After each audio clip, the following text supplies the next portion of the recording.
Good morning, folks. We've got a great show for you today. We're going to talk about Donald Trump and the Colorado ruling. I've been doing a lot of reading, a lot of research. I do have to apologize. I've got nothing scripted for you. So we're just going to have a conversation about it. It's really amazing stuff that's happening. So without further ado, grab your coffee, grab your pen and paper. Let's do this.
Good morning, my people.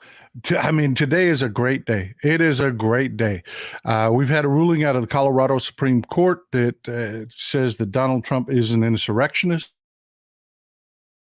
He was.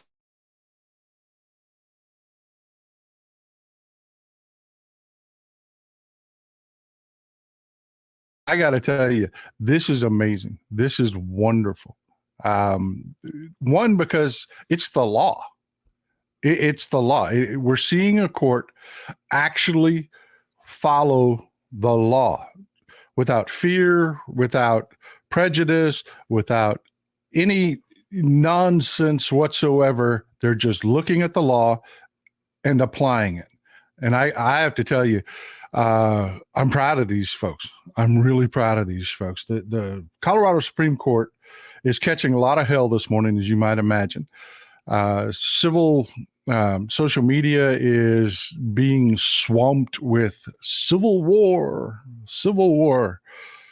I don't know about you, but the right has screamed that they're going to declare civil war so many times. It was just like, that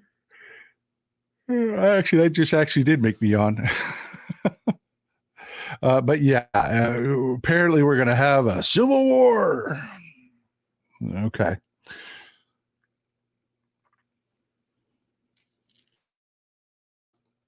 Oh my God, my coffee's good this morning. All right, Steve McLeod says, Texas Paul, do you think SCOTUS does hear it and overturn Colorado? Would that put holes in Jack Smith's case because they would be saying he wasn't an insurrectionist? We're going to get to all that. We're going to get to all that. First of all, let's start with what we're talking about. What is the 14th Amendment? Well, the 14th Amendment is the Due Process Amendment. It was passed right after the Civil War. It's the amendment that says you can't be deprived of life, liberty, or property without due process. It's the Equal Protections Amendment. It's the amendment that says basically establishes federal primacy, saying that the states can't pass laws that infringe on your rights as a U.S. citizen, your rights and immunities as a U.S. citizen. But there's the third section, and the third section is what we're talking about. The third section reads as follows. It's not very long, so I'm going to go ahead and read it to you. No person shall be a senator or representative in Congress or elector of president, the Electoral College, of president and vice president, or hold any office, civil or military, under the United States or under any state, who having previously taken an oath as a member of Congress or as an officer. Let me stop right there, because that is one of the questions that had to be answered in this case. This is one of the primary legal arguments the Trump team is making, is that the president of the United States is not an officer of the government. He's something else. I was raised, and every one of you were raised, that the President of the United States is the chief officer of the executive branch. But they are now claiming their argument, and many conservative jurists are making the same argument, that he is not an officer. They're saying an officer would be like Pete Buttigieg that runs a department. That's an officer. They're saying the president is something else. I don't agree. The Colorado Supreme Court didn't agree. But let me continue on. As an officer of the United States, or as a member of any state legislature, or as an executive or judicial officer, so it's very clear there, an executive officer of any state to support the Constitution of the United States shall have engaged in insurrection or rebellion against the same, or given aid and comfort to the enemies thereof,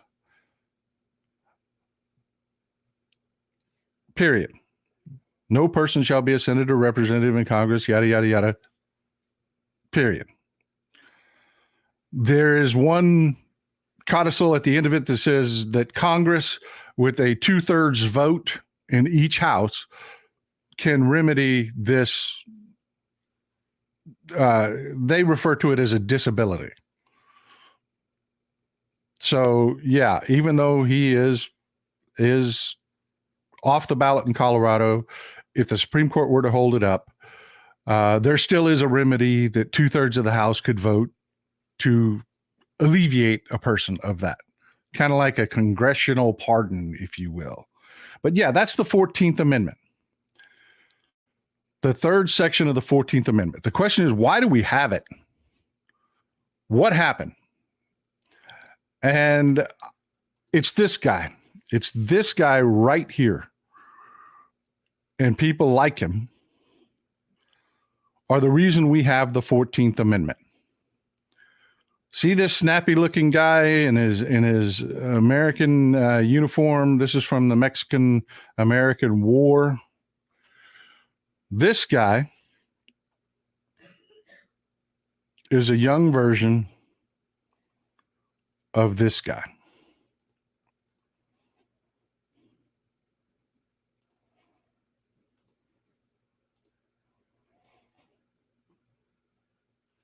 That's right.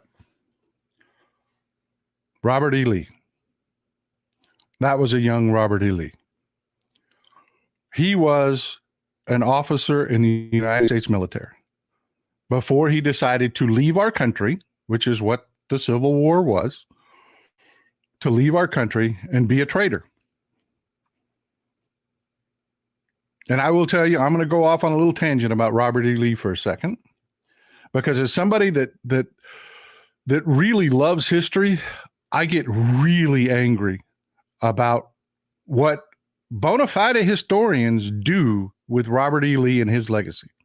First of all, he is constantly referred to as a brilliant general. He was not a brilliant general. He was a lousy general.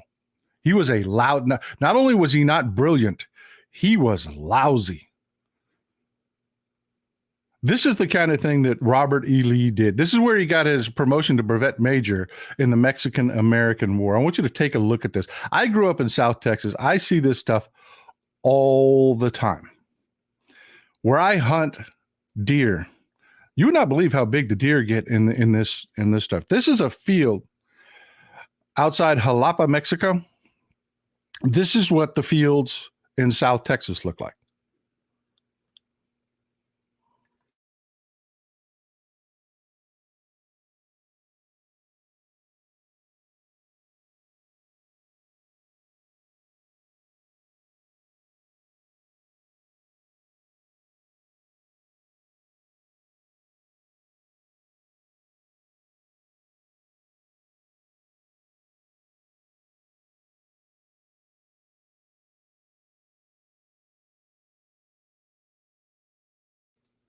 Oops, sorry. Muted. Sorry.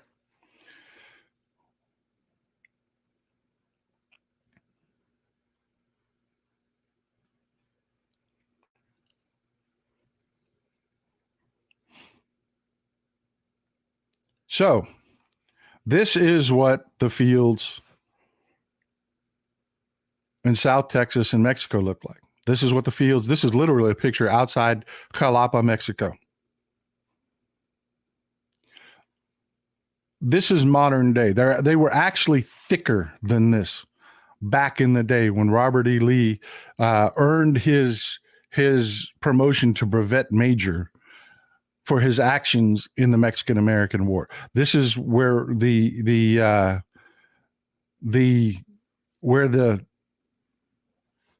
historians that just drive me up the frickin' wall try to call this man a genius. Okay, this is where they call him a great general. And I promise this is going to be short. I'm going to land this plane quickly. But this is the kind of thing I just want you can see with your own eyes. You see this field. During the Mexican-American War, it was much worse. I mean, it was much worse. These fields had never been cleared. Cattle hadn't been run through them. They were actually much tighter, much worse. Down where I hunt, where I was explaining while I was muted, was down where I hunt. This is what it looks like. You can't believe how big the deer are. It was very similar to where I hunt. Looks almost identical to that. There was a guy over on one side of the property that had cleared off a pasture and was growing oats. He was one of those off the grid guys, so he grew oats to feed his horses. Well, the deer absolutely loved that. They would bed down in the cactus. They eat the cactus for both nourishment and moisture. They're huge. They're huge down there. But I digress and get sidetracked. Getting sidetracked for my sidetrack. So, Winfield Scott, they take the port of Veracruz. Young officer by the name of Robert E. Lee under his command is doing a bunch of scouting. Santa Anna takes up his position. On one side, he's got hills with nothing but this cactus in it. He's got a good choke point. I got this. I can fight him off here. Their march from Veracruz to Mexico City is a short march. It's right off the coast. Veracruz is right on the coast of Mexico. They wanted to make this a quick war. Santa Anna said, nope, I can tax them. I can make them pay. So what did Robert E. Lee do? He marched his army through that crap. He did something no other commander really thought they could ever do. And Winfield Scott was furious about it. He was furious about it. You don't abuse your troops. You don't abuse your troops. Robert E. Lee reported that he had found a route through so that he could flank Santa Anna at the Battle of Cerro Gordo.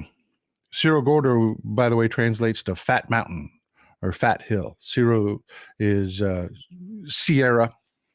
You pronounce it as the Sierra, but it's actually the Mexican word is Cerro, Cerro, Cerro Gordo.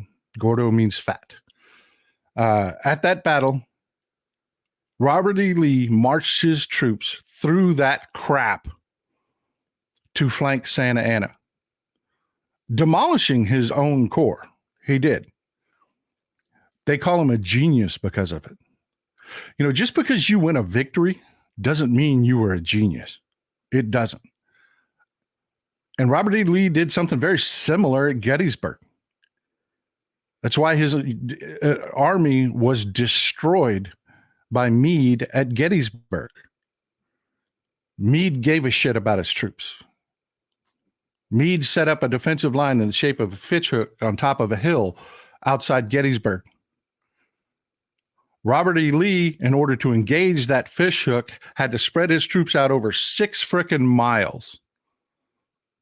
6 miles to move troops to support, to supply, to, you know, and Robert E. Lee's depot was days ride away. His supply depot was days ride away.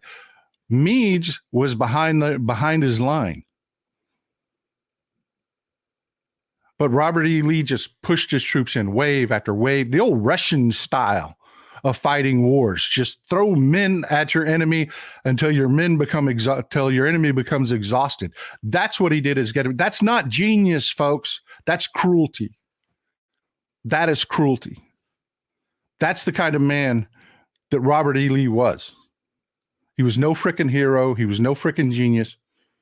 And that's why they wrote the 14th Amendment, folks, because Robert E. Lee was popular among the officer corps in the United States military. There's a reason Arlington Cemetery is where it is.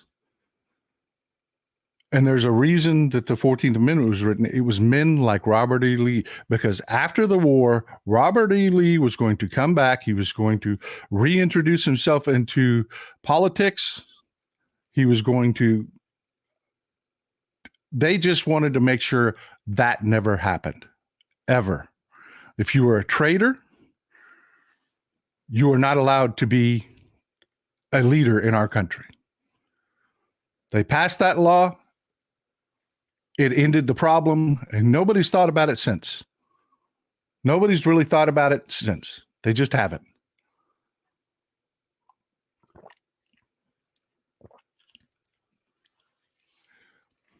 So that brings us to today in Colorado. Colorado, the Supreme Court took this question up, and here's the question, because nobody's ever had to deal with this before. This is new, uncharted territory. So you have the theologians, the law professors, everybody's arguing about what does this really mean and how does it really apply. And it really comes down to three questions. Does Section 3 apply to the presidency? There are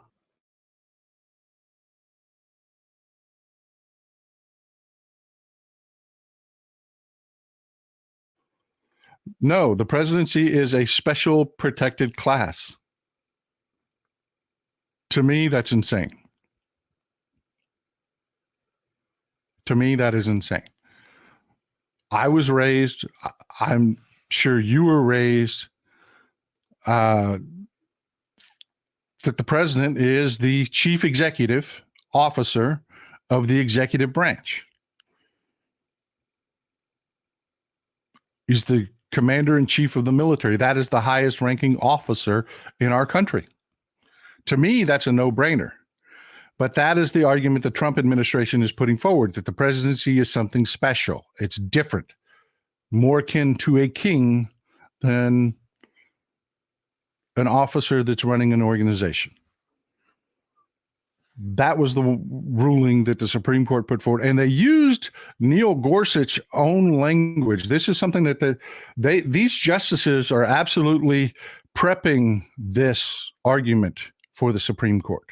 They used Neil Gorsuch's arguments from a prior case about the president not having any kind of king-like primacy to send this to the Supreme Court.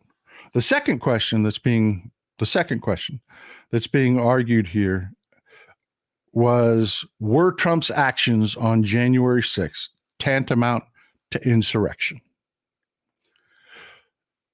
That argument becomes stronger and stronger than it was every day, with new revolutions coming out in court, new evidence coming out in court, that Trump wasn't just the beneficiary of other people's actions, that he was actually part of it.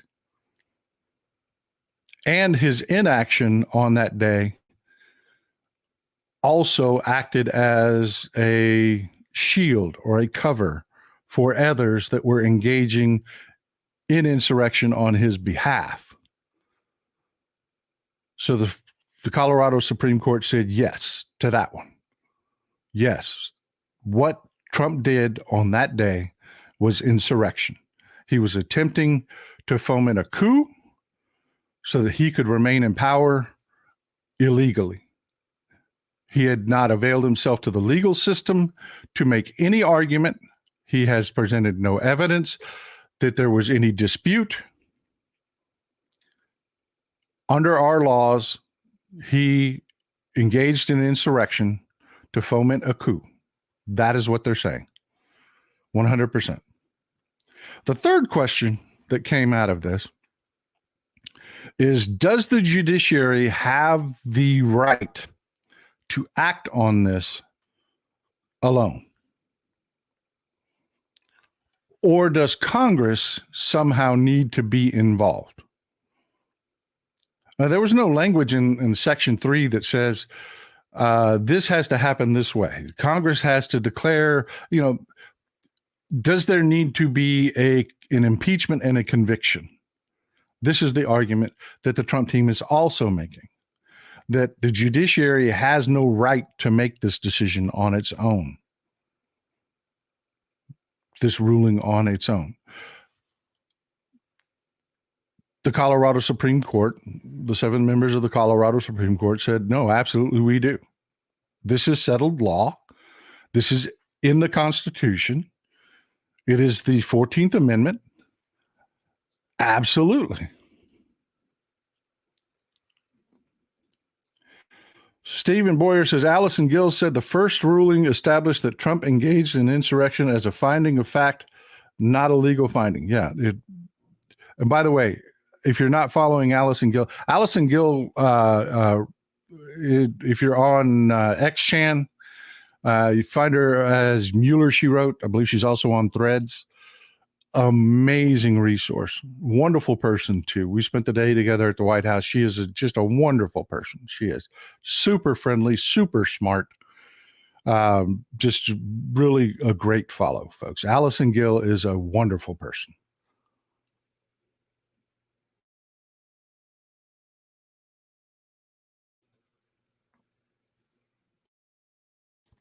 Man, I hope your coffee's as good as mine. Woo. So yeah, that's where we are in Colorado. It's a done deal. All right. DHK, happy birthday, my friend. Happy birthday. Thanks for popping that up. Happy birthday, DHK. Everybody wish DHK a happy birthday. Regular here in the audience, great contributor, always has good comments. Thanks for being here, my friend. Happy birthday. I hope you have a wonderful day. But yeah, that's what we're looking at in Colorado. It's a done deal in Colorado. There's nothing left to litigate in Colorado. It is done. It is out of their hands. Now it goes to the Supreme Court, and the Supreme Court is going to hear this, and I believe they are going to expedite this. Again, I'm making predictions here at this point. I believe they're going to expedite this because this ruling stands. This keeps Trump off the ballot. They're going to want to move quickly on this. They are. Now, they can issue a stay and tell Colorado, ignore this until we rule. That's one option, which is likely to happen. It's pretty standard procedure. Anytime a higher court agrees to hear an appeal or it gets appealed to a Supreme Court, one of the first things that court does is they put a stay on anything punitive because they don't want to have to undo things that were done while they heard the case. That's just normal. Doesn't matter what the case is. It's irrelevant to this case. That's normally what courts do. So look for that. You're going to see a stay come out of the Supreme Court. They're going to tell the state of Colorado, whoa, ignore this ruling for right now. We're going to hear it. The next thing that's going to happen is, I believe they're going to hear it in an expedited manner. They're going to want to make this decision before. Well, they're Republicans, folks. They're Republicans. They're not. They don't have fealty to the Constitution. This court is corrupt at its core. It is. They don't have fealty to the Constitution. They don't have fealty to the law. Their own legal principles that they used to use for the basis back in the old Scalia days, where he would invent these legal principles and they would just live and die by those principles. That's gone. This Supreme Court is a windsock. There is no judging what their rulings are going to be based on prior decisions because they flipped 180 degrees on their own principles before. So, I expect this to be an incredibly political ruling. I expect that the shot across the bow that the Colorado Supreme Court fired at them using Neil Gorsuch's own arguments against them are just going to be shrugged off and ignored. They are. They're going to act like that didn't happen.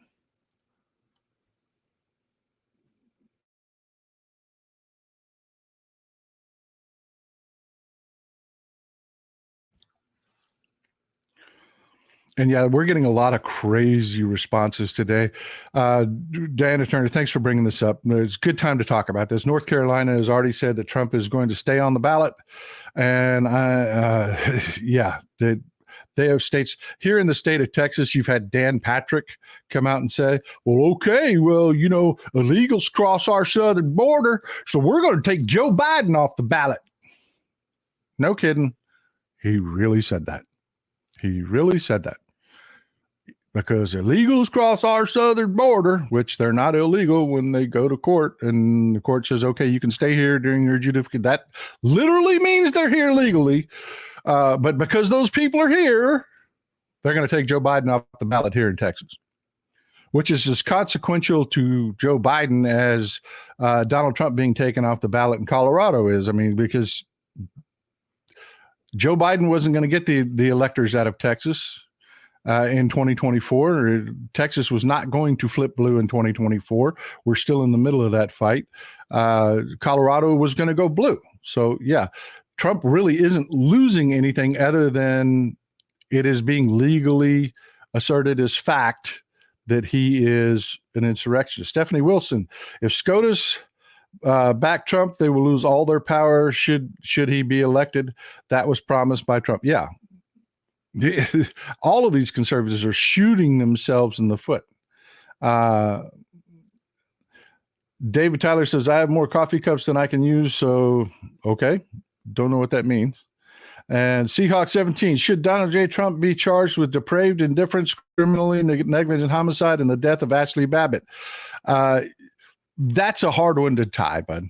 That's a lot of string in between there. I mean, I don't think that argument would fly in court. I just don't. Morally, yeah, he's responsible. I get it. You're donating to the store because you don't want to have to buy another coffee cup. I got you. Thank you, my brother. I finally got it. I was like, what does that mean? He's already got enough coffee, which I didn't understand because I collect coffee cups.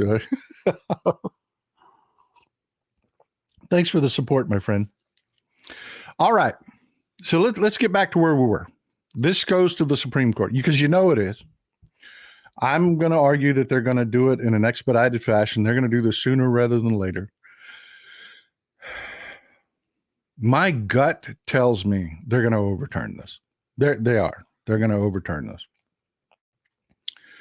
And there's lots of arguments, even on our side, even on the liberal side, there are arguments to be made for why they could possibly use cracks that they could dig their fingernails in to overturn this.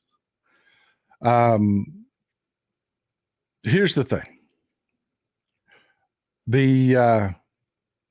The Michigan case, there's another case, parallel case in Michigan. They have argued not that they've got a problem with any of the merits of the case or that they don't think that he's an insurrectionist or anything like that. The Michigan courts have refused, both appeals and Michigan Supreme Court have refused to hear this case because they don't think it's ripe. They think that for the 14th, the third section of the 14th Amendment to be applied, there actually has to be a candidate. And at this point, Trump is not a candidate. He is a primary candidate. He is not a candidate for the office of presidency. He is a candidate to be a representative of the Republican Party, is his legal status right now. So, yeah, there's even that argument being made. So, yeah, the Supreme Court could say, yeah, we'll hear this immediately, and then just make that argument exactly hair splitting. Exactly.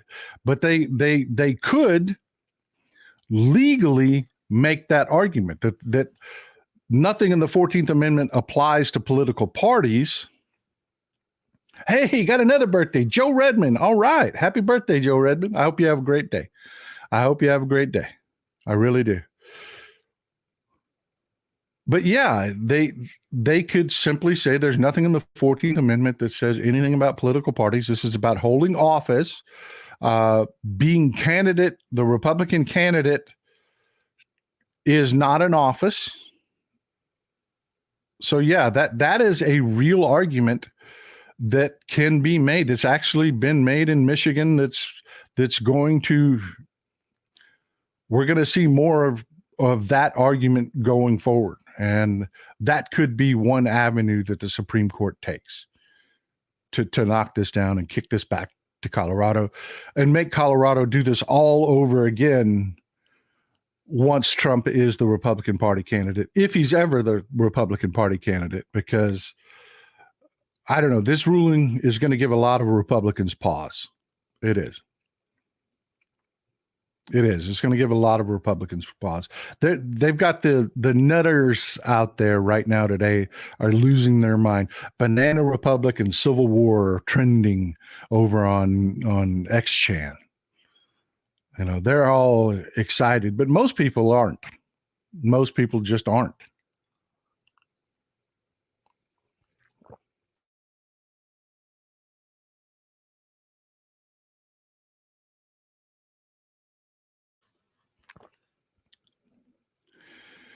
But yeah, that's where we're sitting right now. We also have a challenge coming in Minnesota. But again, I think, to be honest with you, and this is why I argued against this previously, that I thought this was hurried, is that, Colorado jumped the gun a little bit on this.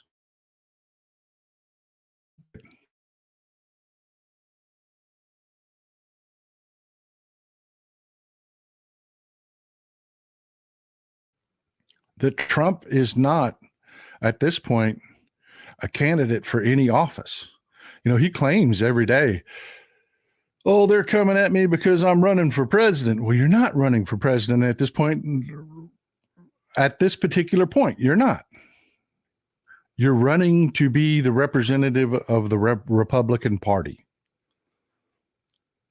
That's what you're doing. You're running to be the representative of the Republican Party. And that, my friends, is not any particular office.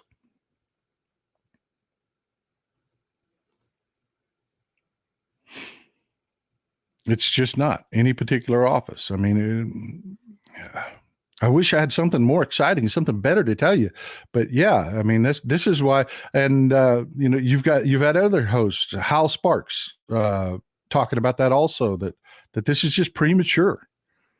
And I really kind of think, if you sit back and you look at it, while, yeah, I agree with all of the underlying arguments in this case. Did he engage in insurrection? Yes. Does the judiciary have the right to act on this? Yes, absolutely. Absolutely they do. You know, does it apply does Section 3 apply to the presidency? Yes. All those are yeses. But Trump's not a presidential candidate yet. Not legally. He's the assumed candidate because he's just beating the crap out of everyone in the field. I mean, it's not going to be Chris Christie, folks. You know, it's that simple. It's not going to be Chris Christie. 1 second. I'm going to try to speed up this internet just a little bit because some people are saying that it's freezing. All right. As I switch over, there's going to be a little bit of a pause. Just hang with me, folks.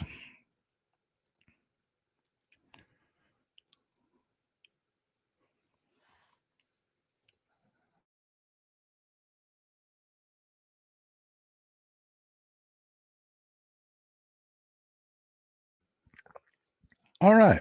That should be faster. That should be better.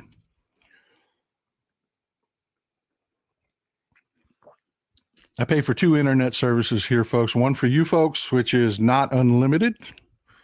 So I use it. Yeah, I told you, Jay. I realize it's still freezing. It's going to stop doing that here in a second. One that's not unlimited and one that is unlimited. The unlimited one is a little slower and it freezes up sometimes. Sometimes it's great. Sometimes it freezes up. So I switch over to the unlimited one and it should be smoother for the rest of the show. But yeah, that's the argument I was making about not doing this. This is why. This is why. It wasn't that I don't think he's an insurrectionist. I don't think that, the Colorado's doing the wrong thing. Sergio says, hey, Texas Paul, can I ask you a question? Is the Republican Party in Texas is scared about Texas turning blue? Yeah, they are. Very much so. Very much so. We Democrats outnumber the Republicans here in Texas. We just do. Texas has the worst voter apathy problem of any state in that's just math, of any state in the union. People that absolutely agree with me 100%. We've got a 50% pool to pull from in the state of Texas of people that just don't show up. They just don't show up. Beto is turning Texas blue. I love Beto O'Rourke. I do, but no, he's not turning Texas blue. He isn't. Beto O'Rourke got 10% fewer voters in his home district than the previous candidate did, Valdez. And y'all don't even know who Valdez is.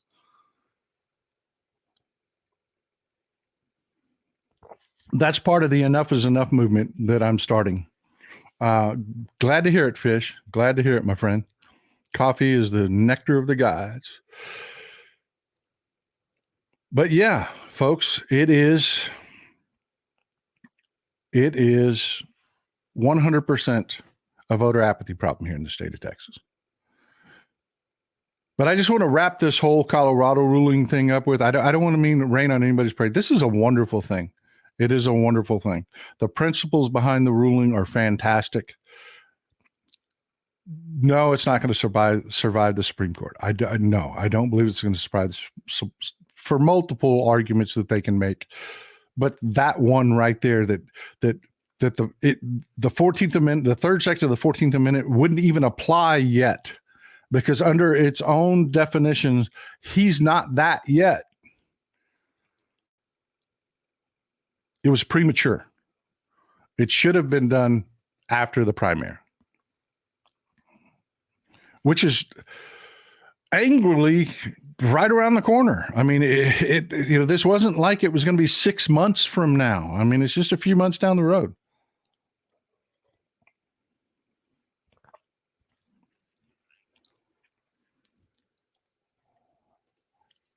Yeah, that's the point of where we're at. A lot of people, you can disagree. You can. I mean, that's great. We've got a big tent here. I mean, you can disagree, but I can go back and I can read it to you again.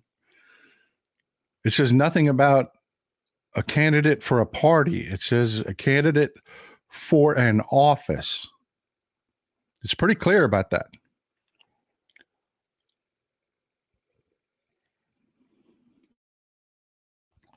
All right. Well, I have an update for you on the whole Red Sea thing. We've built a coalition to deal with the Houthis in the Red Sea. Now, I told you last week this was going to be swift military retribution.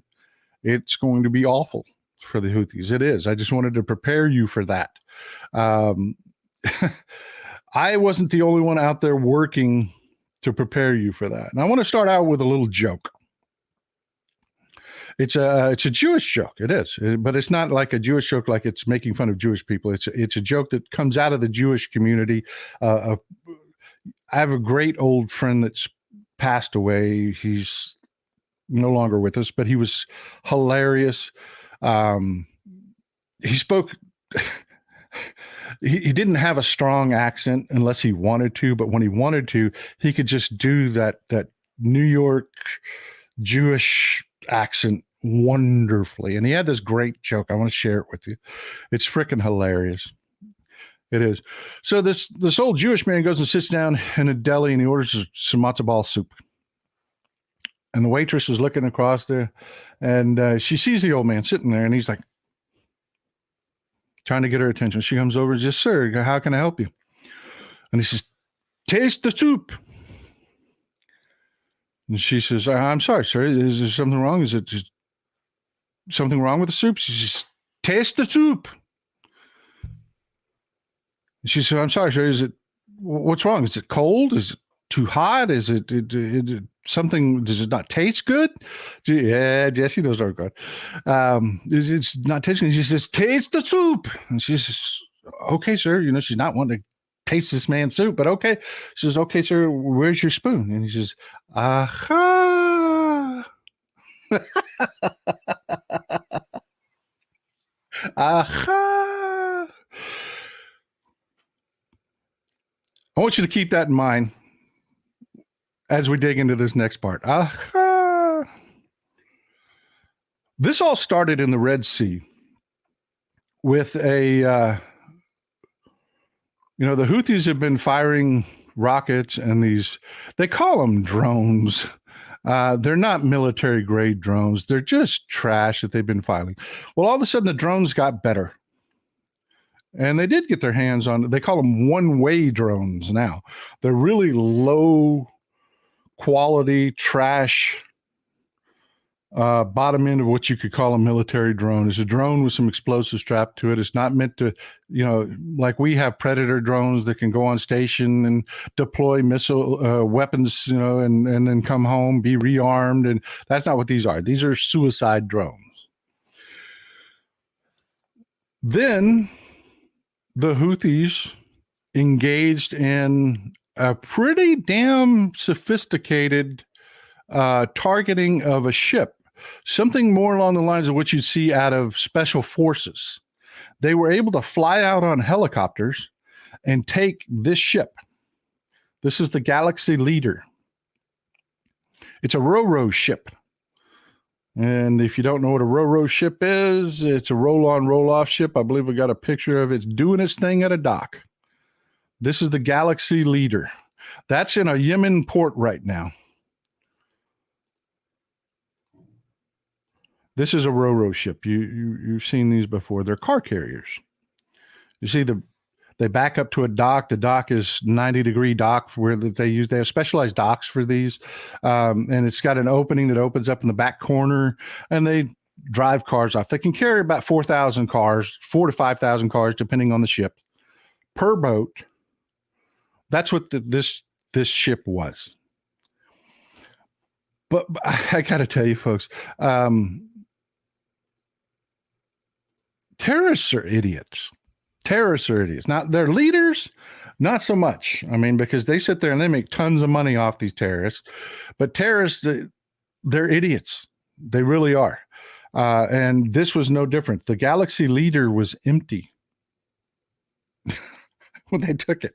It was empty. It had just dropped off its load in Turkey, and it was making its way back through the Red Sea. It had gone through the Suez Canal. It was going down through the Red Sea, and it was headed to India to pick up cars for Daihatsu. Daihatsu is a Japanese car manufacturer. They make smaller cars and a lot of commercial vehicles and whatnot. They were going to pick up cars for Daihatsu, and the only thing that this boat had in it was ballast, seawater. That was it. Well, leads to the question, why did they attack this boat? And then you saw all the social media. And again, I will invite you after the show, go to social media, do a search, go to X-Chan, do a search for Houthis, do a search for the Red Sea or anything like that. And you'll see nonsense BS troll accounts. And they're all saying how they've shut down Israeli shipping. What? That's the stupidest thing I've ever seen. You took a ship that was not going to or from Israel. It's a car carrier.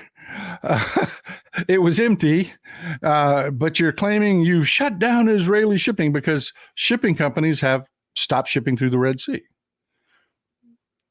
Israel's on the Mediterranean. Their shipping is not shut down.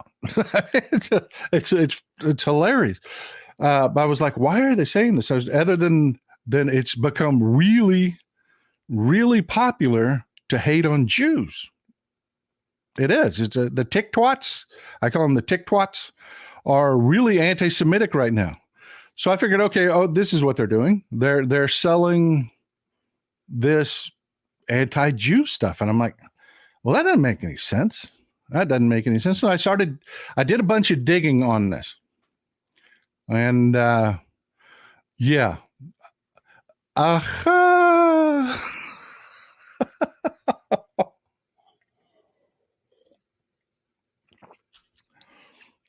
The Houthis have come out and said in the last few days that, they seized this ship, and they did. They seized it. The ship is in a Yemeni port.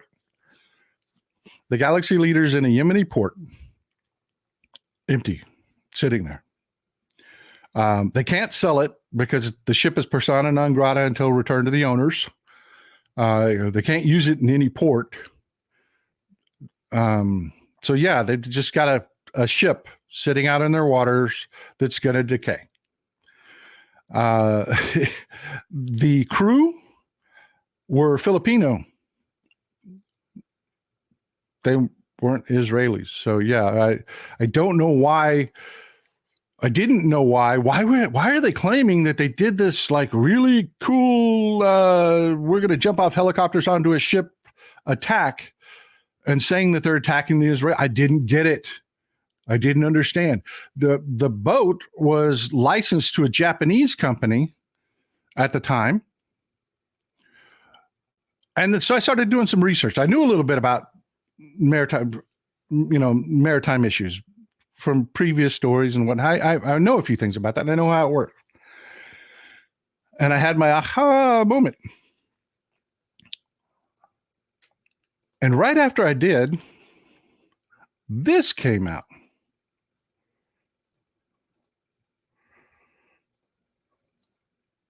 Boom. That's from RT, Russia Today. Russia is pushing they're shutting down Israeli shipping narrative. See, this guy right here, this is Rami Unger. I found out why they're saying it's a tie to Israeli shipping. Boom. Rami Unger is Jewish. Rami Unger is Jewish. Okay, keep that in mind. All right. And let me give you his background, okay? Rami Unger, back in the 60s, 1960s, a long time ago, was an importer in Israel. In the 1960s, there were lots of importers in Israel. There wasn't much made in Israel. Remember, Israel was 20 years old, less than 20 years old for most of the 60s. There were a lot of importers in Israel. If you wanted to buy something, somebody had to ship it in. And he started out shipping in little air conditioners. He started shipping in little air conditioners. The air conditioners that you see like on RVs, because there were a lot of trailers in Israel at the time. There wasn't a lot of building. The country was less than 20 years old. Okay, so there were importers everywhere. He took his money, he saved it, and he started importing cars. And the first cars he imported, because, new country, not a lot of money around, were these little cars. And that's Jay Leno. Jay Leno has one. It's called an Auto Bianchi. It's an Italian-made car. One of the, earlier minis. And he started importing these cars. Then as Rami Unger started to make more money, he started to import more upscale cars, Lancias. The car guys in the audience will recognize this car. This is the late 60s, early 70s model Lancia Stratos. They were hugely popular when Ferraris were making their resurgence. You'd had the Lotuses and everybody that was the Lancia Stratos, but that wasn't the main line of what Lancia made. Lancia made basically what you would call a sexier family car. This is the Lancia Beta, the wagon. It also came in a sedan. That was his car dealership. That's what he did.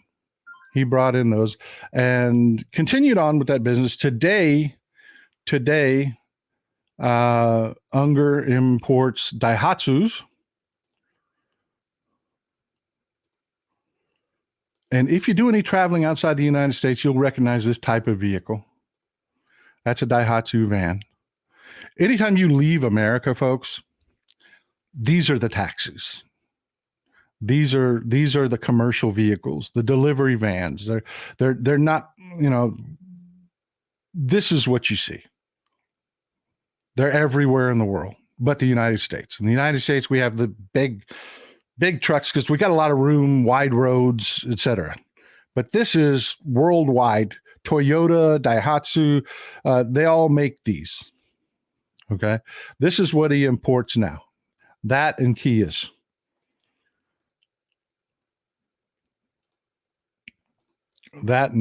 And just want to say on a side note here, Kia is a great car, South Korean car.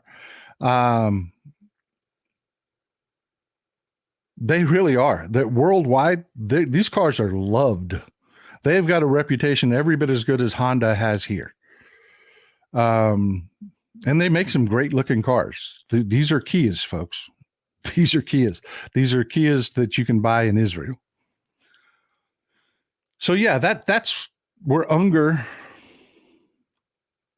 made his bones and made his money. But that's not where he stopped. There's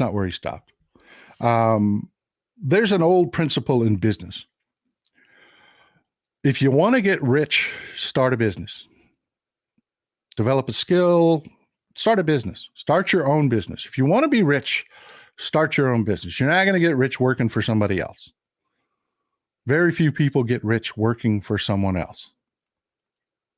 It's just the way it is.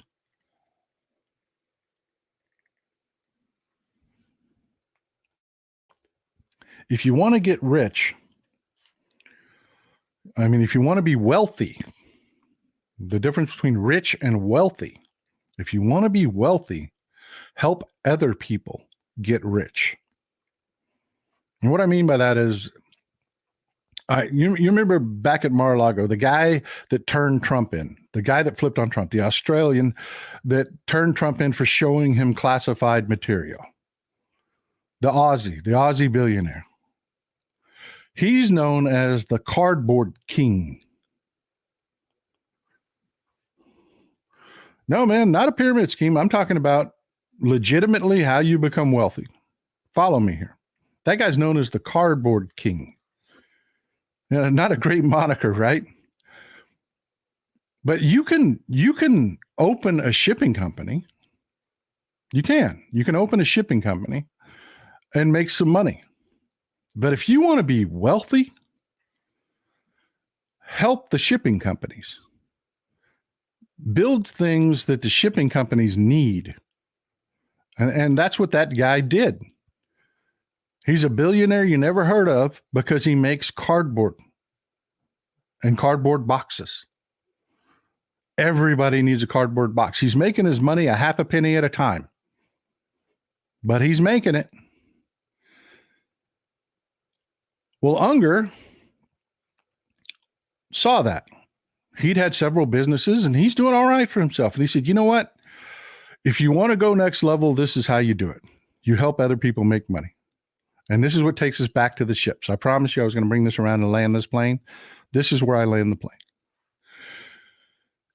Rami Unger opened a business.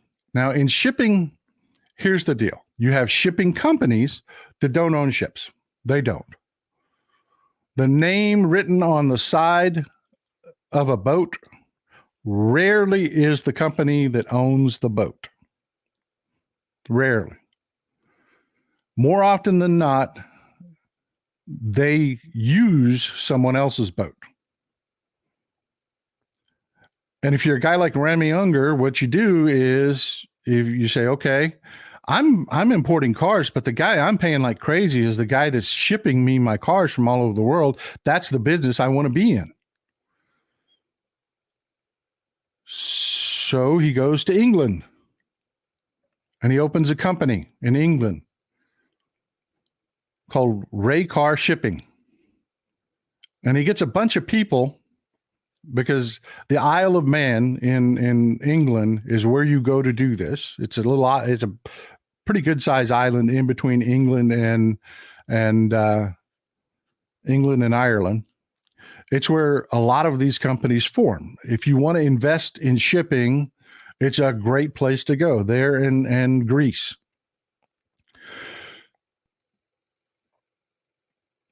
But Unger's rich, but he's not wealthy at this point. He's not wealthy. He doesn't have a lot of liquid capital. A lot of these people, like Elon Musk, he's the richest man in the world, yada, yada, on paper. Yeah, on paper. Doesn't mean he's got cash laying around. That's why the Saudis had to help him buy Xchan. Just because you're rich on paper doesn't mean that you have liquid capital. And ships cost a lot of liquid capital. Billions of dollars, folks. Ships can cost billions of dollars. So what they do is they form a group. This is where shell companies come in. And shell companies get a bad rap, a really bad rap. They're not inherently a bad thing. Bad people use them, but they're not inherently a bad thing. So Remy Unger opens a shell company underneath his shipping company, Ray Car Shipping. And what that is a bunch of people from all over the world to throw in together to buy a boat. That's the whole story. A bunch of people throw in together to buy a boat. Ray Car Shipping does the legwork on it. They do the legwork on buying the boat. They do the legwork on insuring the boat. You, Johnny Got Rocks, that wants a better return on your investment than what the stock market can promise you, which is usually about 10% over time.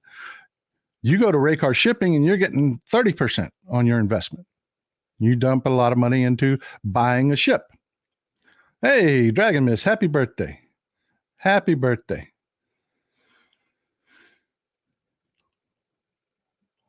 And that's it. That's the whole story.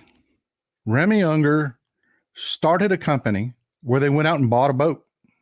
And then they bought another boat. And then they bought another boat and another. He doesn't own these boats, folks. He doesn't. They're not his. Every one of these boats is owned by a group of investors. That's it. Then they hand the boats over to a company like Stemco. Stemco is a company that does all the hiring. They take care of all the port arrangements. They take care of the brokerage for people that want to do the shipping to the ports that want to do the shipping. They're the ones that manage the boats. Stemco's a Greek company, by the way.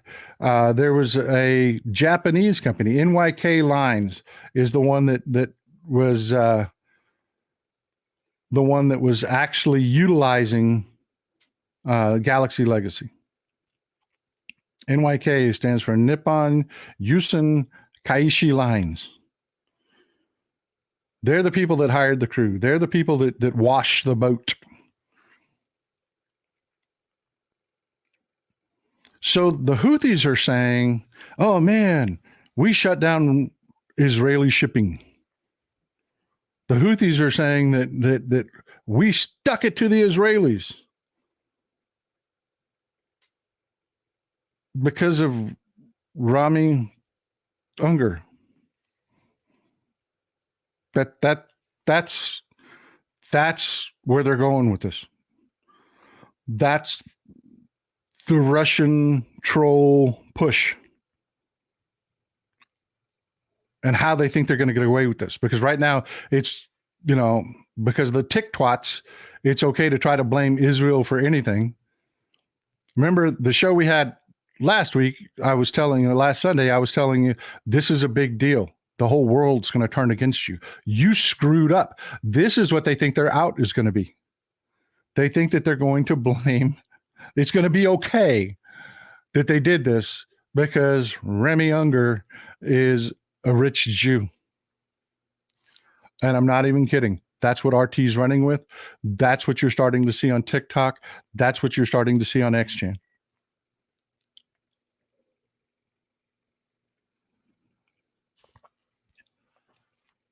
So, yeah, the point of this is Russia absolutely is behind Iran. They give Iran the technology for the drones. Iran absolutely 100% trained the Houthis. The Houthis didn't figure out how to take a ship on their own. They didn't even know how to pick this particular ship. Someone did the research on them on this particular boat for them to attack this particular boat. And they did it because the company in England that arranges for people to partner up and buy a boat is owned by a Jew. Thank you, bud. I appreciate it. I appreciate the support. I really do. Yeah, they really think that this is going to work. They really think that they've fomented such a movement in this country, an anti-Israeli movement, that they're going to be able to disrupt shipping and try to punish the world. And it all boils down to Ukraine again. Again, it's big picture, folks. It's big picture.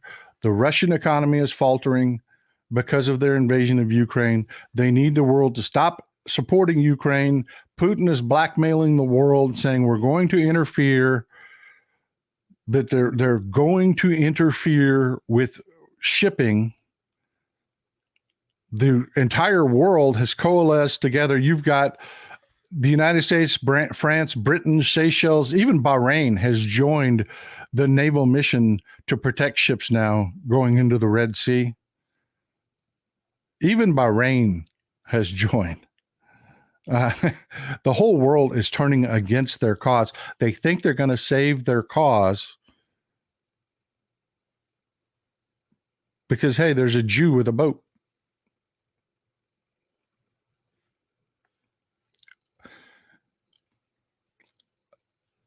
I mean, wow. And folks, go to XChan. Do a search for Houthis. Do a search for the Red Sea. I know it seems like what I'm telling you feels like a stretch. It does. Go read what they're saying. It's exactly this. Yeah, the Galaxy leader is being held hostage. They were holding the crew. They were also holding the crew. They're trying to negotiate to get all of the crew released. The crew is Filipino, Ukrainian, Mexican, and one other country, but all of it's not Israel. But yeah, folks, this is why I try to tell you these things ahead of time. This is why, I tried to tell you, look, I don't hate the Palestinians, never have. I used to advocate for them, but I see this trollery. I see what's happening. I see where it's going. This is exactly what this is for. The Russians are using the Palestinians. The Iranians are using the Palestinians. Now the Iranians are using the Houthis to do their work. Yeah, I will every Friday. I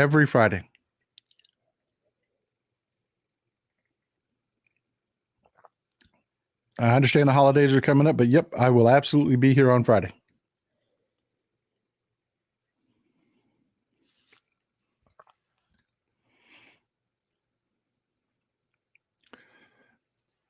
And Las Muchurina, yes, the ship is being held hostage, and there are videos all over of the Houthis attacking this ship, and all of the narrative that's that goes along with these videos is they're talking about, bullshit.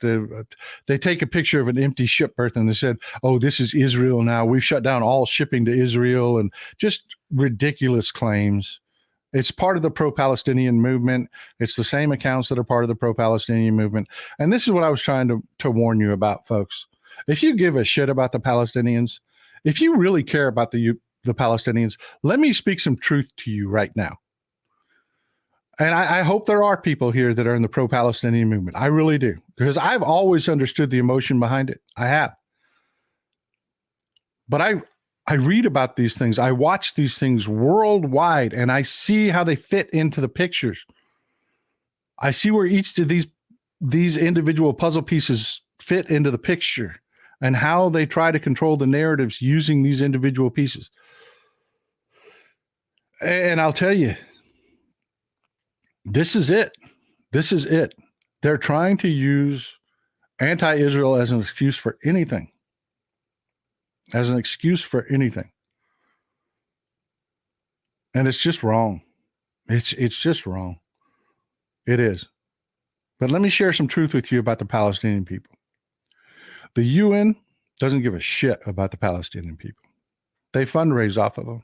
UNRWA, absolutely. They fundraise. They get funding from governments all over the world over Palestine, over Gaza. They do. Human Rights Watch, NGOs like Human Rights Watch, they don't give a shit about Palestinians. They fundraise off of them. They do. They get their money off of them. All of these NGOs, none of them have made an ounce of a difference. You send to charities, those trucks are taken at the border by Hamas. You're sending your charity to Hamas. And Hamas doesn't give a shit about the Palestinian people. They don't. They really don't. They've openly said, we need Palestinians to die because that's what we make money off of. They do. Iran doesn't give a shit about the Palestinian people. Neither does Egypt. There's a reason they can't cross into Rafah. There's a reason why there are armed men with AK-47s in Egypt waiting for anybody that crosses over into Egypt. There's a reason for that. Jordan treats Palestinians like second-class citizens. Palestinians get the best treatment in the world in Jordan. And in Jordan, they're second-class citizens, and they can be stripped of their Jordanian citizenship like that. Anything.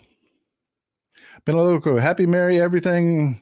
I'm out shaking up voters, listening and lurking. Glad to have you here. Lucky Star, thank you for the support. I appreciate you, bud. I appreciate all the help. But let me finish laying this down, because this is the truth about the Palestinian people. Syria. Assad buried 300,000 of his own people with bulldozers, murdered them and buried them in mass graves with bulldozers. Feel free to go look it up.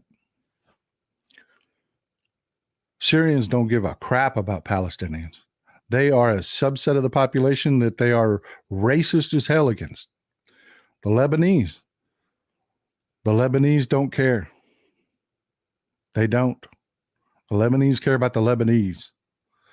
But they all use the Palestinians. They do. You want to help the Palestinians? And the Israelis. Everybody's like, oh, you'll say anything for the Israelis. No, I'll tell you, the Israelis use the Palestinians for slave labor. They do. They use the shit out of the Palestinians. People are always trying to say, they're trying to genocide the Palestinians. No, they're not. That's stupid as saying that the Southerners were trying to genocide black people. No, they weren't. They wanted them for slaves.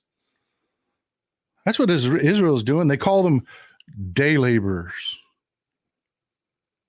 But when you're paying somebody a slave wage, you're using them as slaves. That's what you're doing. You're using them for slaves with a loophole. That's what Israel is doing.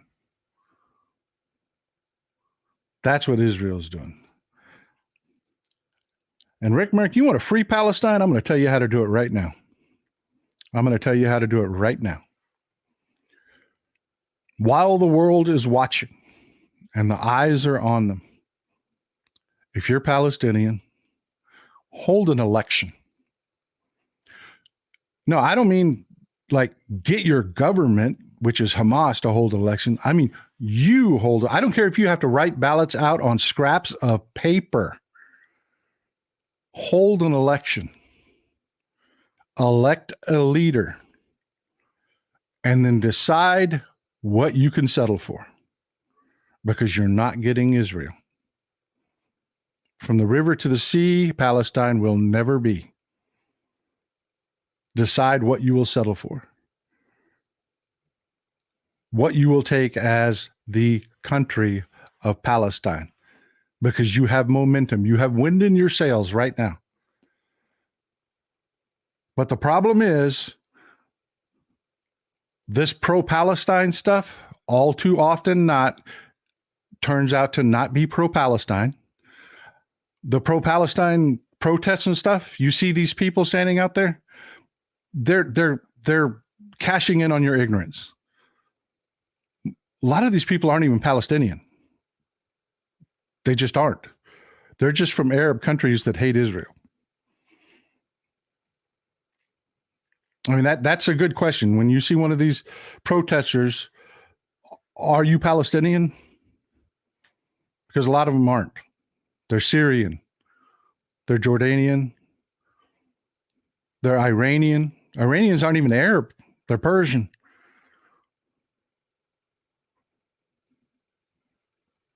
But yeah, that's the God's honest truth. Everybody shits on the Palestinians. And this is your shot, Palestine. This is your shot. The world is watching. And in a few weeks, they will not be. You think you won't ever go away as a topic? You're crazy. Everything goes away. The world has a short memory. Cash in now. Hold an election and figure out what you'll settle for. And you just might get it. But that's how I feel about that.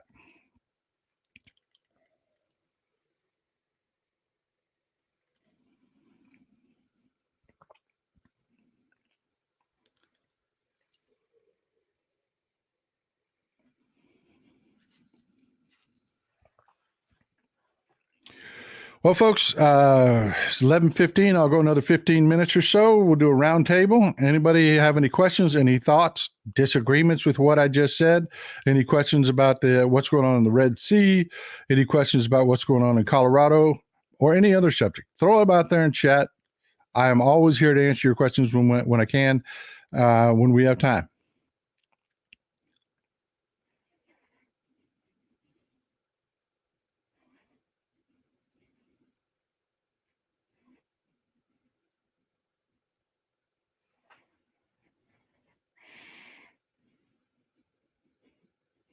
Not a question, it's a comment, but it's a damn good one. Yeah. Did I watch Bass Reeves' finale? No, I didn't watch the finale. I am so disappointed in Paramount. I'm waiting to watch the finale. I got a little turned off. I'll be honest with you. Bass Reeves, if you don't know, Bass Reeves is who the Lone Ranger is based on. He's a U.S. Marshal that worked in Indian Territory, and he is who the Lone Ranger is based on. So when they said they were going to do a series on Bass Reeves, I figured they were going to do a couple episodes about his, yes, I'm going to eat fruitcake. I love fruitcake. I do. I'm German, man. I love fruitcake. You give me something with star anise, and look at that square head. Look at the squareness of that head, man. You give me something with some star anise in it, and I love it, brother. Let me finish about Bass Reeves. Damn disappointed in Paramount. This could have been amazing. This could have been a franchise. Instead, they gave me 6 episodes of how troubled Bass Reeves was about being a lawman. It's so hard on my family, me being a lawman. I mean, my God, this man had amazing exploits. Some of his tactics that he developed back then are still used in law enforcement today. He was a genius. And the whininess of this is just driving me up the wall. This could have been amazing, and they've missed it so far. I'm really hoping this is like House. When House first started, it sucked. It did for about half a season. It sucked. I'm really hoping season 2 on Bass Reeves picks up and it's good, because Bass Reeves is an amazing person from our history. Often considered one of the greatest lawmen that this country has ever had, if not the greatest. So yeah, that's how I feel about it. You hit a soft spot with me if you can't tell.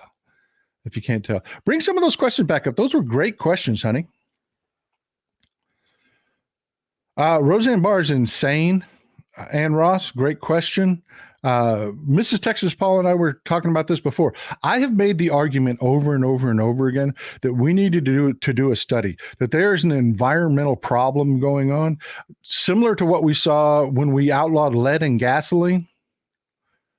We started having health problems with children, and so they started to do searches for a cause, and they found out that there was lead in gasoline. We're burning it in our cars, and the lead was settling on literally every surface that car fumes hit. Benches, doorknobs, everything you were touching, it was everywhere. It was in our children's bloodstreams. So they took lead out of gasoline. That's why that happened. Unleaded gasoline. That's where that came from. I believe that we have something else in the environment going on that is affecting people, because we have intensely stupid people that fall for ridiculous conspiracy theories. Just ridiculous conspiracy theories. And I have a hard time believing that there are that many of us in a nation with such free information are really that stupid and that broken. I think that we have some environmental cause, something we're going to find out, that is affecting people. You know, maybe it is. Maybe it is just the education system failing. But I don't think so, because a lot of us are coming out of that same education system with the ability to think critically. All right.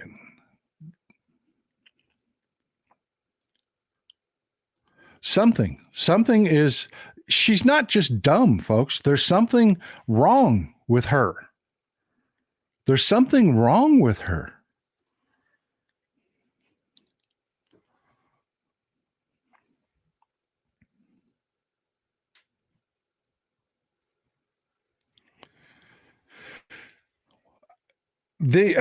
All right, in East Texas, there's the Brazos River Valley. Okay, imagine the state of Texas. This is the state of Texas, right? There's a Brazos River Valley that runs from the upper part of the Panhandle all the way down to the coast. It's a green belt across the state. And then on my side of the state, I'm doing this backwards, sorry. On my side of the state up here, I live in Northeast Texas now. I'm originally from South Texas, which is over here, South Texas, but I live in Northeast Texas now. This is all forest until you get down to that Brazos River Valley, which is green plains around Houston. That's where you have the rice fields, and the Brazos River Valley was all cotton. Once you cross the Brazos River Valley, you hit the desert. And if you keep traveling east, you hit the Davis Mountains, you know, Ski Taos and all that, those mountain ranges. The area between the Brazos River Valley, north of the Badlands, where you still have nice weather, and before you reach the mountain ranges, is the hill country. You're talking west of Austin is where the Texas hill country is. And it's beautiful. Fredericksburg, Texas, look for that on a map. Fredericksburg, Texas is ground zero for the Texas hill country. It is limestone bedrock. The topsoil is about that thick. You can literally kick it off with your feet.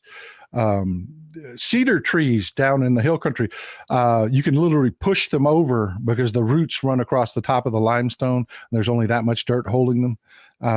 It's beautiful though. It is beautiful. You get these limestone outcroppings covered with greenery because the weather's wonderful. Look it up, folks. Fredericksburg, Texas.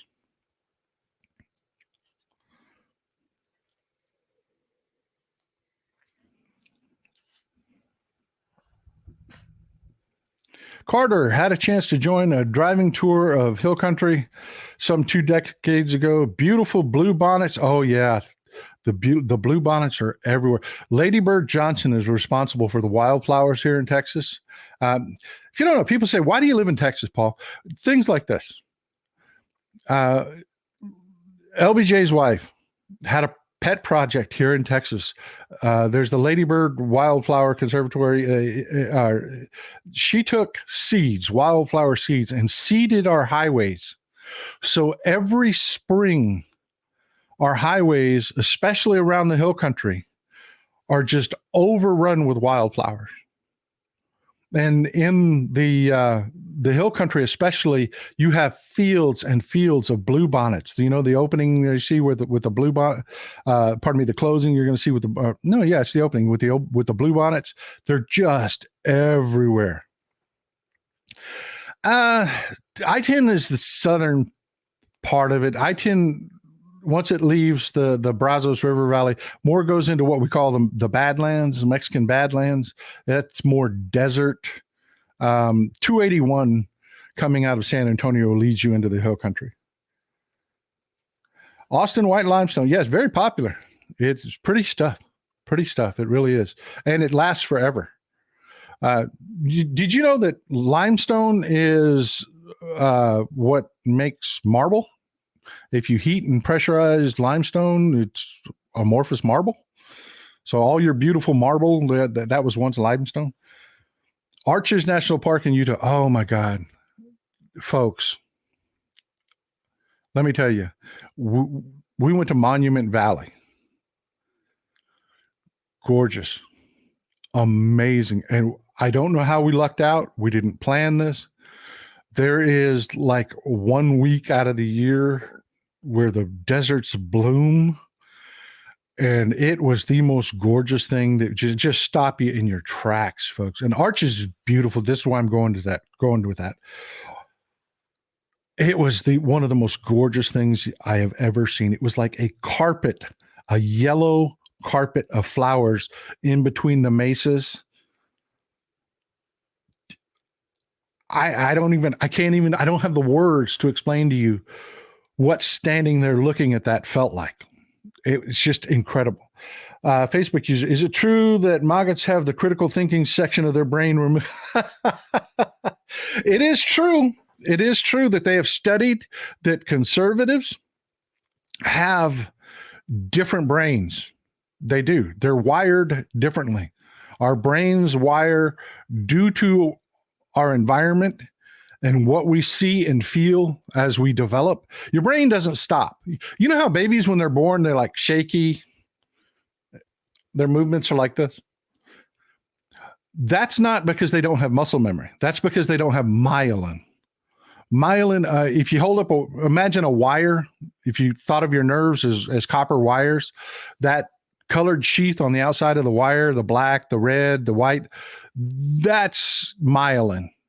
Okay. Your nerves have sheaths around them. And there are some diseases that affect that myelin, degrade it, and you lose control. Okay. My point in that is when you're born, your brain is far from developed. Far. It continues to develop well into your teens. And some people speculate as far as into your 30s, your brain is still developing. And the way it develops is reflective of your life, your environment. And what they've discovered is, again, landing this plane, long way around, is conservative brains are wired differently. I don't know if they're all being diddled as kids. I don't know if it's severe childhood trauma. I don't know what it is that's happening to these conservatives, but they are pre-wired to be awful frickin' people. They just are.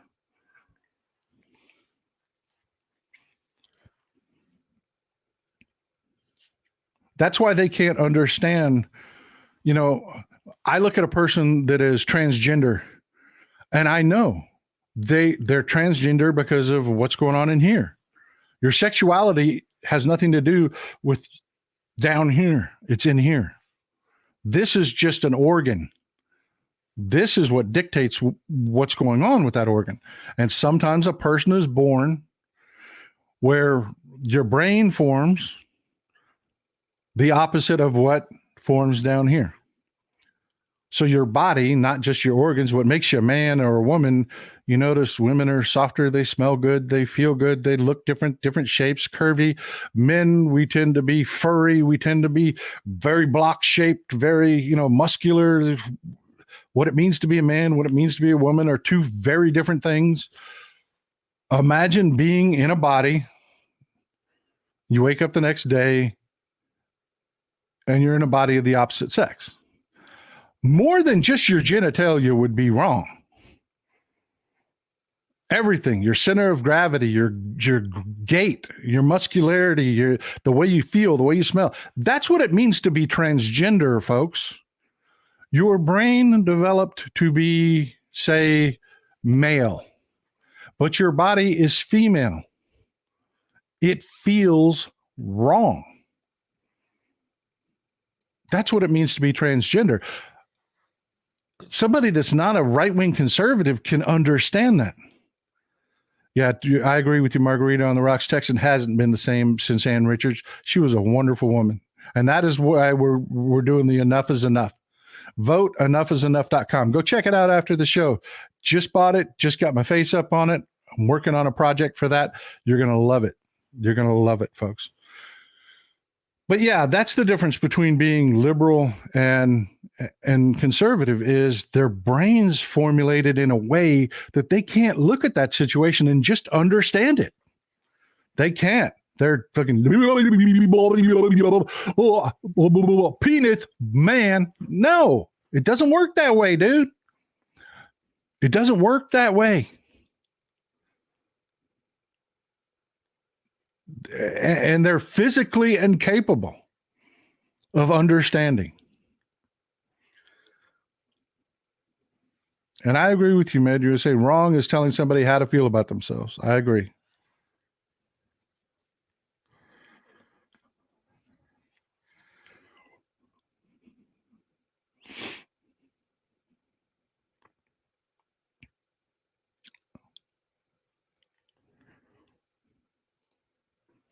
Jay Dice is breaking it down for you. The reduction in frontal lobe, higher thinking, empathy, and increase in amygdala, fear, panic means they can't handle cognitive dissonance. They're primed to believe BS if it makes them feel good and safe. That's true. That is true. We are more than just different as far as views. There's a reason we're different. All right, guys, we got 2 minutes left. Let's get another good one. That was a great one, by the way.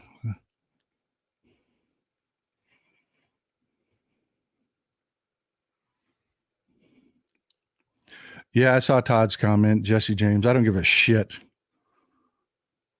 Coddled those dumb bastards long enough.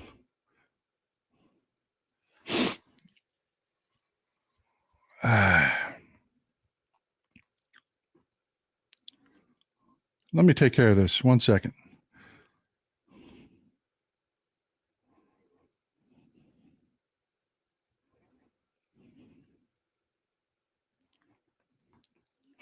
Gonna have to go to Twitch to ban him. All right.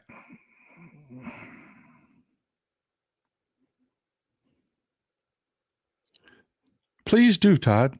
Do us the favor. You're not helpful. You're stupid. You say stupid shit. You say stuff that's not real. You're not here to learn. Please leave. Thank you, Todd. Thank you for being gracious and just seeing yourself out. Give him props for that, folks. He saw himself out.